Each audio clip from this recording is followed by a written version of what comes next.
The steadiness of the surgeon's hands is paramount. So how would you like to be operated on by a robot? Well, that's exactly what's been happening here at Milan's famous Polyclinica. The world's first operation on a human being by a remote-controlled robot was carried out here recently while Italian scientists and doctors looked on. And there have been several more operations since. The technique has been developed by robotics scientist Professor Alberto Robetta of the University of Milan's Politecnico and leading urologist Professor Enrico Pisani.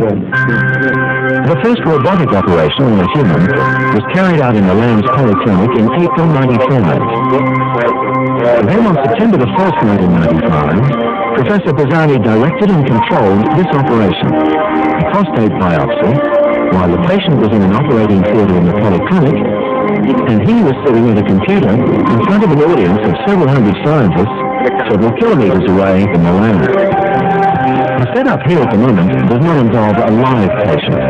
It's a test procedure to give the engineers and doctors more practice in using the system. On this occasion, they simply set up a large piece of steak with a target embedded in it.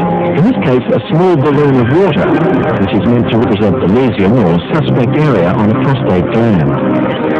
It creates a somewhat bigger target on the ultrasound monitor than in a real operation. But the robotic probe, which takes the sample, can pinpoint the required spot with absolute precision. Imagine a patient lying here with his legs propped apart like this. This is an ultrasound probe which, in a real operation, would be in the patient's anus. The true-cut needle, as it's called, will enter in a small gap between the anus and the scrotum, and within no more than 5 seconds will have been withdrawn containing a tiny biopsy sample taken from the patient's prostate gland. And that sample will have been taken from the planned target area with an accuracy of fractions of a millimeter. The person controlling the operation, in this case, is at a computer in Professor Robetta's lab at the Polytechnic on the other side of Milan. The point from which the biopsy sample will be taken is decided by registering the coordinates which show in the ultrasound image in the computer. When all is ready, the signal from the controller starts the procedure. And the water balloon is collapsed. When the probe is withdrawn, the needle containing the biopsy is detached from the machine, where in a real operation it would be sent to a pathology lab for examination. It's pretty simple and straightforward, but it's been a complicated process to get this far. We must make a test again, and before this surgery operation on the human patient, we made 1,000 tests on dummies. Professor Robetta's work on robotic devices goes back many years to this early remote-controlled three-fingered manipulator. Research continues in his lab in several areas, including this program aimed at precision replication of the movements of the human hand.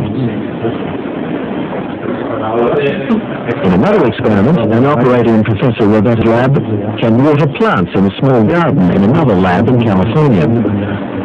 These might seem rather frivolous end results, but in fact, the pioneering experiments with the California labs have contributed much to the development of techniques and the technology used in robot surgery, which, according to Professor Robetta, has a great future. For biopsy and also for some analysis of blood and so on, that's a real good application. And we insist in this direction because the future is cheap robot, cheap network, cheap line, and a good surgeon everywhere you can get it in the world. Using robots to totally replace the expert hands of a human surgeon still seems a long way off. But this groundbreaking research means that when human experts aren't available, for example in remote areas, a robot surgeon can perform simple operations, and of course be on call 24 hours every day.